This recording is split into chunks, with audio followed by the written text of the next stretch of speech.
കൂട്ടുകാരെ, എല്ലാവർക്കും നിജോസ് വേൾഡിൻ്റെ പുതിയൊരു വീഡിയോയിലേക്ക് സ്വാഗതം. എല്ലാവരും സുഖമായിട്ടിരിക്കുന്നെന്ന് വിശ്വസിക്കുന്നു. ഞങ്ങളിവിടെ സുഖമായിട്ടിരിക്കുകയാണ്. അപ്പോൾ എല്ലാവരും സന്തോഷത്തോടെയും ആരോഗ്യത്തോടെയും ഒക്കെ ഇരിക്കുക കേട്ടോ.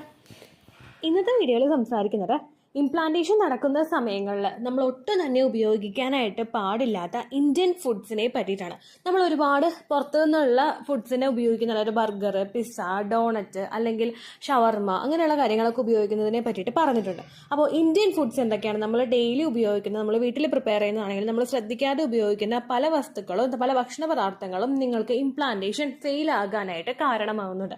അപ്പോൾ അതെന്തൊക്കെയാണെന്ന് നമുക്ക് നോക്കാം. ഈ ഒരു അവയർനെസ് നിങ്ങൾ ഇംപ്ലാന്റേഷൻ കഴിഞ്ഞിട്ടുള്ള സമയങ്ങളിൽ ഇംപ്ലാന്റേഷൻ നടക്കുന്ന സമയങ്ങളിൽ പ്രാവർത്തികമാക്കാനായിട്ട് ശ്രദ്ധിക്കുക കേട്ടോ.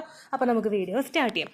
ഇംപ്ലാന്റേഷൻ എന്ന് പറയുന്നത് നമ്മളുടെ ശരീരത്തിൽ അണ്ടവും ബീജവും തമ്മിൽ ജോയിൻ ആയിട്ടുണ്ടെങ്കിൽ അത് ഫെർട്ടിലൈസേഷൻ നടന്ന് സെൽ ഡിവിഷൻ നടന്ന് ഫലോപ്പിയൻ ട്യൂബ് വഴി ട്രാവൽ ചെയ്തിട്ട് നമ്മുടെ എൻഡോമെട്രിയൽ ലൈനിങ്ങിൽ വന്ന് അറ്റാച്ച് ആകുന്നതാണ് ഇംപ്ലാന്റേഷൻ എന്ന് പറയുന്നത്.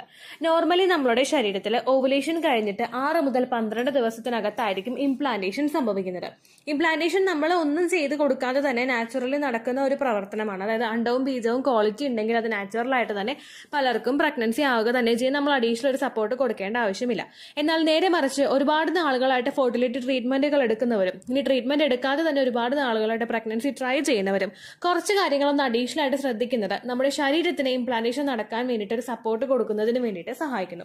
ഒരുപാട് നാളുകളായിട്ട് പ്രഗ്നൻസി ലേറ്റ് ആയി പോകുന്നുണ്ടെങ്കിൽ അതിനർത്ഥം എന്തെങ്കിലും ഒരു ഇംബാലൻസസോ ഹോർമോണൽ ഇംബാലൻസസോ അല്ലെങ്കിൽ മറ്റുള്ള തരത്തിലുള്ള എന്തെങ്കിലും ഒരു പ്രശ്നമോ നമ്മളുടെ ശരീരത്തിൽ ഉണ്ടെന്ന് തന്നെയാണ്. അപ്പോൾ അതിനെ ഒന്ന് സപ്പോർട്ട് ചെയ്യാൻ വേണ്ടിയിട്ട് ആ ഒരു പ്രശ്നത്തെ ഒന്ന് ക്യൂർ ചെയ്തിട്ട് ശരീരത്തിനെ ഒന്ന് സപ്പോർട്ട് ചെയ്യാൻ വേണ്ടിയിട്ട് ഈ കാര്യങ്ങൾ നിങ്ങളെ സഹായിക്കും കേട്ടോ.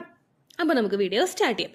ഏറ്റവും ആദ്യം തന്നെ നിങ്ങൾ ശ്രദ്ധിക്കേണ്ട കാര്യങ്ങൾ, ഇംപ്ലാന്റേഷൻ നടക്കുന്ന സമയങ്ങളിൽ ഒരുപാട് വലിയ മത്സ്യങ്ങൾ കഴിക്കാതിരിക്കാനായിട്ട് ശ്രദ്ധിക്കുക.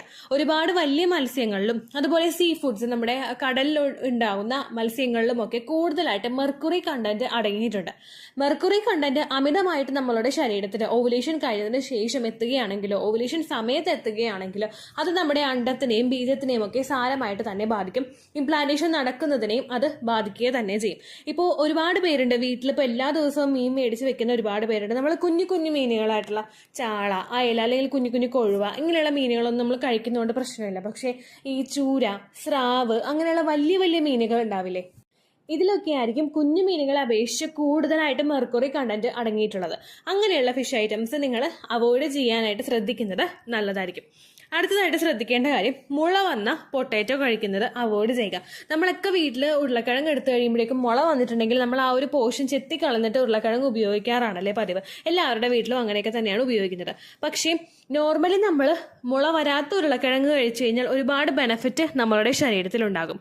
പക്ഷേ ഈ മുള വന്നിട്ടുള്ള ഉരുളക്കിഴങ്ങ് നമ്മൾ എടുക്കുന്നത് നല്ലതായിട്ടുള്ള ഒരു കാര്യമല്ല. കാരണം ഇത് നമ്മളിലെ ഇംപ്ലാന്റേഷൻ നഷ്ടമാകുന്നതിന് കാരണമാകുന്നുണ്ട്. ഇതിനെപ്പറ്റി ഓൾറെഡി ഒരു വീഡിയോ നമ്മുടെ ചാനലിൽ ഡീറ്റെയിൽഡ് ആയിട്ടുള്ളത് ചെയ്തിട്ടുണ്ട്. നമ്മളിപ്പോൾ ഈ ഒരു കാര്യം കൂടുതലായിട്ട് ഉപയോഗിച്ച് കഴിയുമ്പോഴേക്കും മുള വന്നു കഴിഞ്ഞ് കഴിഞ്ഞാൽ ഈ ഉരുളക്കിഴങ്ങിൻ്റെ ആ ഒരു കണ്ടന്റ് ശരീരത്തിലോട്ട് കൂടുതലായിട്ട് എത്തുമ്പോഴേക്കും ഇത് നിങ്ങളുടെ എൻഡോമെട്രിയൽ ലൈനിങ് ഷെഡ് ആകുന്നതിന് വേണ്ടിയിട്ട് കാരണമാകുന്നു. എൻഡോമെട്രിയൽ ലൈനിങ്ങിൽ പറ്റി പിടിച്ചിട്ടാണ് കുഞ്ഞ് വളരുന്നത്. ആ ഒരു ലൈനിങ് ഷെഡായി പോവുകയാണെങ്കിൽ അണ്ടത്തിനോ ബീജത്തിനോ എത്രയധികം ക്വാളിറ്റി ഉണ്ടെന്ന് പറഞ്ഞാലും കാര്യം ഉണ്ടാവില്ല. കാരണം ആ ഒരു കപ്പാസിറ്റി എൻഡോമെട്രിയൽ ലൈനിങ്ങിന് ഉണ്ടാവില്ല. അങ്ങനെ അത് ഷെഡായി പോകും. നിങ്ങൾക്ക് കെമിക്കൽ പ്രഗ്നൻസിയോ അല്ലെങ്കിൽ ഏർലി സ്റ്റേജിൽ തന്നെ മിസ്കാരേജോ ഒക്കെ സംഭവിക്കുന്നതിന് അത് കാരണമാകും കേട്ടോ. അപ്പോൾ മുള വന്നിട്ടുള്ള ഉരുളക്കിഴങ്ങ് നിങ്ങൾ ഉപയോഗിക്കാതിരിക്കാൻ പ്രത്യേകം ശ്രദ്ധിക്കുക.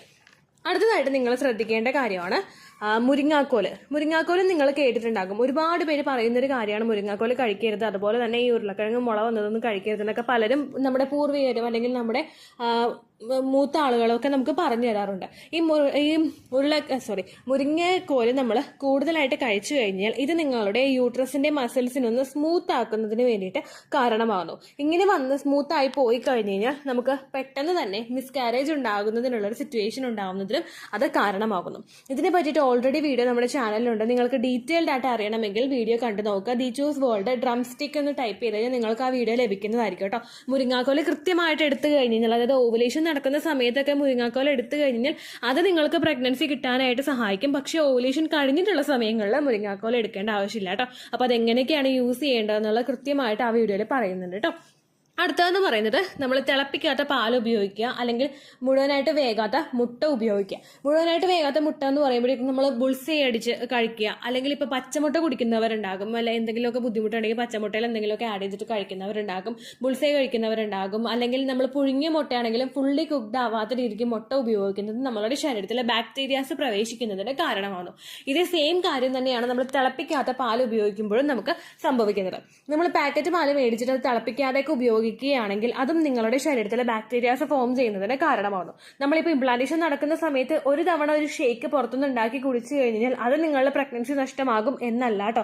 അല്ലെങ്കിൽ നിങ്ങൾ കണ്ടിന്യൂസ് ആയിട്ട് ഉപയോഗിക്കുന്നുണ്ടെങ്കിൽ, അതായത് ഇപ്പോൾ ഒരു ആഴ്ചയിൽ തന്നെ 1-2 തവണ നിങ്ങൾ വീട്ടിലാണെങ്കിലും ഇപ്പോൾ ഷേക്സ് ഒക്കെ പ്രിപ്പയർ ചെയ്ത് കഴിക്കുക, അല്ലെങ്കിൽ ഫ്രൂട്ട് സലാഡ് പ്രിപ്പയർ ചെയ്ത് കഴിക്കുക, ഇങ്ങനെയൊക്കെ വരുമ്പോഴേക്കും നിങ്ങൾ തിളപ്പിക്കാത്ത പാല് ആഡ് ചെയ്തിട്ട് ഉണ്ടാക്കുന്നത് മിസ്കാരേജിന്റെ റേറ്റ് കൂട്ടുമെന്ന് പഠനങ്ങൾ സൂചിപ്പിക്കുന്നുണ്ട് കേട്ടോ. അപ്പോൾ ആ കാര്യം കൂടി നിങ്ങളൊന്ന് ശ്രദ്ധിക്കുക. അടുത്തതായിട്ട് ശ്രദ്ധിക്കേണ്ട കാര്യം അജിനോമോട്ടോയാണ്. ഈ അജിനോമോട്ടോയുടെ കണ്ടന്റ് നിങ്ങളുടെ ശരീരത്തിലോട്ട് കൂടുതലായിട്ട് എത്തുന്നത് നിങ്ങളുടെ പ്രഗ്നൻസി നഷ്ടമാകാനായിട്ട് കാരണമാകുന്നു. സാധാരണയായിട്ട് ഫ്ലേവർ ഒന്ന് എൻഹാൻസ് ചെയ്യാൻ വേണ്ടിയിട്ടാണ് അജിനോമോട്ടോ ആഡ് ചെയ്യുന്നത്. ഒരുമിക്ക എല്ലാ ഹോട്ടൽ ഫുഡ്സിലും അജിനോമോട്ടോയുടെ കണ്ടന്റ് അടങ്ങിയിട്ടുണ്ട്. കാരണം അവർക്ക് ടേസ്റ്റ് കിട്ടാനും പിന്നീട് കസ്റ്റമേഴ്സ് വരാനും വേണ്ടിയിട്ടാണ് ഈ ഒരു മാജിക് അവർ പ്രയോഗിക്കുന്നത്. അജിനോമോട്ടോ കൂടുതലായിട്ട് എടുക്കുന്നത് പ്രഗ്നൻസി ആയവരും പ്രഗ്നൻസി ട്രൈ ചെയ്യുന്നവരൊക്കെ ഉപയോഗിക്കുന്നത് ആ ഒരു ഫെർട്ടിലിറ്റി റേറ്റ് കുറയ്ക്കുമെന്ന് പഠനങ്ങൾ സൂചിപ്പിക്കുന്നുണ്ട്. അതുപോലെ തന്നെ മോണോസോഡിയം ഗ്ലൂട്ടാമേറ്റിന്റെ കണ്ടന്റും നിങ്ങളുടെ ശരീരത്തിൽ എത്തുന്നത് നല്ലതല്ല. നിങ്ങൾ എല്ലാവരും ടി-വിയിൽ KFC ചിക്കന്റെ പരസ്യം ചിലപ്പോൾ കണ്ടിട്ടുണ്ടാകും. ഈ KFC ചിക്കന്റെ പരസ്യം പോകുമ്പോഴേക്കും അതിന്റെ ഏറ്റവും താഴെയായിട്ടുള്ള ഒരു പോർഷനിൽ നമ്മൾ ശ്രദ്ധിച്ച് വായിച്ചു കഴിഞ്ഞാൽ നമുക്ക് മനസ്സിലാക്കാൻ പറ്റുന്ന ഒരു കാര്യമുണ്ട്. കാരണം പ്രഗ്നന്റ് ആയിട്ടുള്ളവർ ഇത് ഉപയോഗിക്കാനായിട്ട് പാടില്ല എന്നുള്ളൊരു കാര്യം ഒരു ഡിസ്ക്ലൈമർ ആയിട്ട് അവിടെ കൊടുത്തിട്ടുണ്ട്. നമ്മൾ ക്ഷമകെട്ട് വായിച്ചു കഴിഞ്ഞാൽ നമുക്കത് വായിക്കാനായിട്ട് സാധിക്കുകയുള്ളൂ. കാരണം ഇതിലടങ്ങിയിട്ടുള്ള കണ്ടന്റ്സും പ്രഗ്നന്റ് ആയിട്ടുള്ള ഒരു ലേഡിയെ സംബന്ധിച്ചിടത്തോളം നല്ലൊരു കാര്യമല്ല. അതുപോലെ തന്നെ നിങ്ങൾ പ്രഗ്നൻസി നോക്കുന്നവരാണെങ്കിലും നിങ്ങളെ സംബന്ധിച്ചിടത്തോളം അത്തരം കണ്ടന്റ് ആയിട്ടുള്ള ഭക്ഷണങ്ങൾ നിങ്ങളുടെ ശരീരത്തിലോട്ട് എത്തുന്നത് നല്ലതല്ല. ആ ഒരു കാര്യം മസ്റ്റ് ആയിട്ട് മനസ്സിലാക്കാം കേട്ടോ. അടുത്ത കാറ്റഗറിയിൽ വരുന്നതാണ് നമുക്ക് എല്ലാവരും പറഞ്ഞു തരുന്ന പൈനാപ്പിളും പപ്പായയും.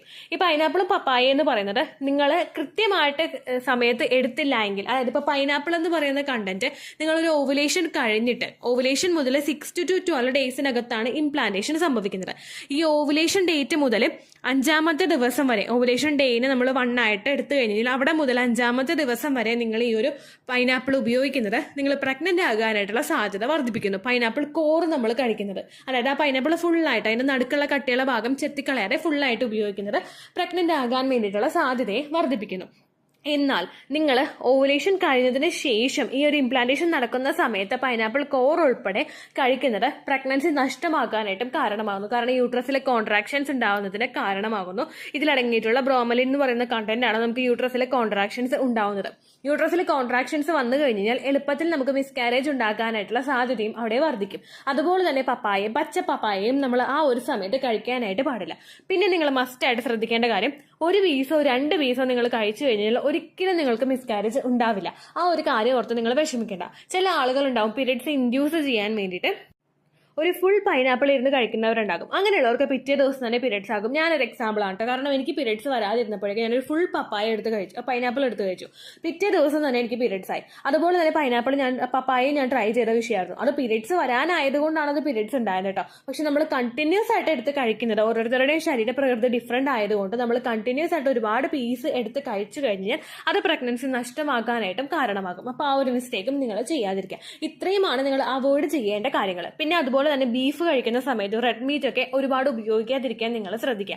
ചിക്കൻ കഴിക്കുന്നതുകൊണ്ട് പ്രശ്നമില്ല. എല്ലാം മിതമായിട്ട് നിങ്ങൾ കഴിക്കാനായിട്ട് ശ്രദ്ധിക്കുക. നമുക്ക് ഭക്ഷണത്തിനോട് ഭയങ്കര ഒരു ആഗ്രഹം, ഇഷ്ടമൊക്കെ ഉണ്ടാകും. പക്ഷെ പ്രഗ്നൻസി ട്രൈ ചെയ്യുന്ന സമയത്ത് നമ്മളൊന്ന് കൺട്രോൾ ചെയ്തിട്ട് ഭക്ഷണം കഴിക്കുന്നത് നല്ലതാണ്. ഏത് ഭക്ഷണമാണെങ്കിലും അതിന് നെഗറ്റീവും ഉണ്ട് പോസിറ്റീവും ഉണ്ട്. ഇപ്പോൾ ഫോർ എക്സാമ്പിൾ നട്ട്സ് കഴിക്കുന്നത് ഒരുപാട് ബെനിഫിറ്റ് തരുന്ന ഒരു കാര്യമാണ്. നമുക്ക് ഒരുപാട് വിറ്റമിൻസ് ശരീരത്തിലോട്ട് എത്തിക്കും. അണ്ടത്തിന്റെ വളർച്ചയ്ക്കും ബീജത്തിന്റെ വളർച്ചയ്ക്കും എൻഡോമെട്രിയൽ ലൈനിങ്ങിന്റെ വളർച്ചയ്ക്കൊക്കെ ഒരുപാട് നട്ട്സ് നല്ലതാണ്. അതായത് നമ്മുടെ വാൾനട്ട്, അതുപോലെ അത്തിപ്പഴം, ബദാം, കാഷ്യൂനട്ട്, പിസ്ത, ഇതെല്ലാം കഴിക്കുന്നത് നല്ലതാണ്. പക്ഷെ ഇത് അളവിലും കൂടുതൽ നമ്മൾ എടുക്കുകയാണെങ്കിൽ നമുക്ക് വയറിൽ പ്രശ്നം ഉണ്ടാകും. നമുക്ക് സ്റ്റൊമക്ക് അപ്സെറ്റ് ആവും, നമുക്ക് ലൂസ് മോഷൻ ഉണ്ടാകും, വയറുവേദന ഉണ്ടാകും, അങ്ങനെയുള്ള പ്രശ്നങ്ങളൊക്കെ ഉണ്ടാകും. അതുപോലെ നിങ്ങൾക്ക് ബാക്കിയുള്ള ഏത് വെജിറ്റബിൾസ് ആണെങ്കിലും ഫ്രൂട്ട്സ് ആണെങ്കിലും നിങ്ങൾക്ക് കഴിക്കാം. പക്ഷെ കഴിക്കുന്നത് മിതമായിട്ട് നിങ്ങൾ കഴിക്കുക. ഒരു ഓറഞ്ച് നിങ്ങൾ എടുക്കാനായിട്ട് ശ്രദ്ധിക്കുക. ഒരു ദിവസം ഒരു ആപ്പിൾ എടുക്കുക. അങ്ങനെ ചെറിയ ചെറിയ ഫ്രൂട്ട്സ് ആണെങ്കിൽ ഒരു 3-4 എണ്ണം എടുക്കുക. അപ്പോൾ അങ്ങനെയൊക്കെ ചെയ്യുകയാണെങ്കിൽ നിങ്ങൾക്ക് പ്രഗ്നൻസി സപ്പോർട്ട് ചെയ്യാനായിട്ട് അത് സഹായിക്കും കേട്ടോ. അപ്പോൾ ഇത്രയേ ഉള്ളൂ വീഡിയോ. എന്തെങ്കിലും സംശയം ഉണ്ടെങ്കിൽ നിങ്ങൾ കമൻസിൽ ചോദിക്കുക. പണ്ടത്തെ വീഡിയോയ്ക്ക് കമൻസ് ഇടുന്നവർക്ക് റിപ്ലൈ കിട്ടുന്നില്ലെങ്കിലോ, നമ്മൾ തമ്മിൽ ഓൾറെഡി ഒരു കോൺവെർസേഷൻ ഉണ്ടായിട്ടും അതിൻ്റെ കണ്ടിന്യൂഷൻ ആയിട്ട് നിങ്ങൾക്ക് റിപ്ലൈ കിട്ടിയിട്ടില്ലെങ്കിലോ, ലേറ്റസ്റ്റ് ആയിട്ട് ഞാൻ ഏത് വീഡിയോ ആണ് അപ്ലോഡ് ചെയ്യുന്നത് അതിന് താഴെ കമൻറ്റ് ഒന്ന് കോപ്പി പേസ്റ്റ് ചെയ്യാനായിട്ട് ശ്രദ്ധിക്കുക കേട്ടോ. അതുപോലെ ഓവുലേഷൻ ഡേറ്റ് കാൽക്കുലേറ്റ് ചെയ്ത് തരാനായിട്ട് റിക്വസ്റ്റ് ചെയ്യുന്നവർ എത്രയാണോ നിങ്ങളുടെ കൃത്യം സൈക്കിൾ ലെങ്ത് അത് മെൻഷൻ ചെയ്യാനായിട്ട് ശ്രദ്ധിക്കുക. സൈക്കിൾ ലെങ്ത് എന്നതുകൊണ്ട് ഉദ്ദേശിച്ചത് ഓരോ മാസവും എത്ര ദിവസം കൂടുമ്പോഴാണോ ബ്ലീഡിങ് വരുന്നത് അതിനെയാണ് കേട്ടോ ഉദ്ദേശിച്ചത്. അതായത് ജനുവരിയിൽ നിങ്ങൾക്ക് ഒരു 1-ാം തീയതിയാണ് ബ്ലീഡിങ് വന്നതെങ്കിൽ, ഫെബ്രുവരിയിൽ നിങ്ങൾക്ക് 2-ാം തീയതിയാണ് ബ്ലീഡിങ് വരുന്നതെങ്കിൽ, ജനുവരി 1-നെ ഡേ 1 ആയിട്ടെടുത്ത് ഫെബ്രുവരി 2 വരെ എത്ര ദിവസമുണ്ടോ അത് എണ്ണി പറയുന്നതാണ് സൈക്കിൾ ലെങ്ത് എന്നതുകൊണ്ട് ഉദ്ദേശിച്ചത് കേട്ടോ. ബ്ലീഡിങ് നടന്ന ദിവസം നിങ്ങൾ എടുത്താൽ മതിയാകും. സ്പോട്ടിങ് നടന്ന ദിവസം, അതായത് ചെറുതായിട്ടുള്ള ബ്രൗൺ ഡിസ്ചാർജോ ബ്രൗൺ കളറുള്ള സ്പോട്ടിങ്ങോ വന്ന ദിവസം നിങ്ങൾ എടുക്കേണ്ട ആവശ്യം ഇല്ല കേട്ടോ.